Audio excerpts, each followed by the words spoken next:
वारंवार कारवाई होऊन देखील बिनधास्त धंदा दारू तस्कर पुन्हा जाळ्यात। चिखलगाव बसस्टँड चौकामध्ये अवैध दारू तस्करीचा प्रकार पुन्हा उघडकीस आला। ग्रामस्थांनी धाडस दाखवत तस्कर जनार्दन मेश्रामला दारू सकट पकडून ताळोदी पोलिसांच्या हवाली केले। या कारवाईमध्ये तब्बल 37,950 किमतीचा मुद्देमाल जप्त झाला। मेश्राम हा चहा टपरीच्या आडोशाखाली दारू विक्री करत होता। यापूर्वीही त्याच्यावर अनेकदा कारवाया झाल्या असूनही तो कायद्याला न जुमानता धंदा सुरू ठेवतो। त्यामुळे ग्रामस्थांमध्ये संताप आहे। तळोदी पोलीस ठाण्याचे ठाणेदार राहुल भुये यांच्या मार्गदर्शनाखाली पीएसआय मानकर, पीएसआय लांबट, एआय मेहरकुरे आणि पथकाने कारवाई केली। दरम्यान वारंवार कारवाई होऊन देखील हा धंदा सुरूच असल्याने ग्रामस्थांमध्ये प्रशासनाच्या भूमिकेबाबत प्रश्नचिन्ह निर्माण झाले।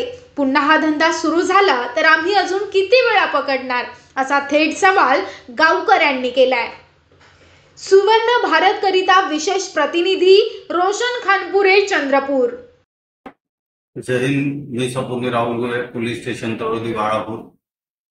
आज दिनांक 5/9/2025 रोजी ईद ए मिलादुन्नबीचा बंदोबस्त चालू असताना माहिती मिळाल्यावरून आमच्या पोस्ट स्टाफ कोपनी मानकर व लांबट साहेब यांच्या मार्फतीने चिखलगाव येथील दारू विक्रेता जनार्दन मेश्राम याच्यावर कारवाई करण्यात आलेली आहे दारूबंदी कायद्यानुसार। व अशीच कारवाई सातत्याने पोलीस स्टेशन तळोदी बाळापूर कडून सुरू राहील। कोणाला काही खबर असल्यास किंवा माहिती असल्यास पोलीस स्टेशनला माहिती द्यावी। आमची अवैध धंद्याविरुद्धची ही मोहीम ही अशीच निरंतर चालू राहील। जय हिंद, जय महाराष्ट्र।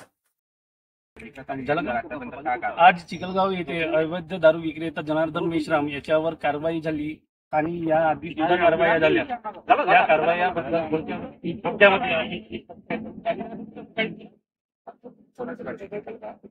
जनार्दन मेश्राम हा अवैध दारू विकत असतो। आज दारू विक्रेता जनार्दन मेश्राम यांच्यावरती कारवाई झालेली आहे। त्याच्यानंतर तो जर दारू पिला आज चिखलगाव येथे अवैध दारू पकडून त्या कारवाईमध्ये जनार्दन मेश्राम यांना पोलीस स्टेशन इथे नेण्यात आलं आणि याआधी सुद्धा त्याच्यावर बरेचशा कारवाया झाल्या आहेत। कारवाई नेहमी करून सुद्धा तो पोलीस स्टेशनमधून सुद्धा आल्यानंतर नेहमीच अवैध दारू चिखलगावमध्ये विकत असतो। याबद्दल आपण कोणत्या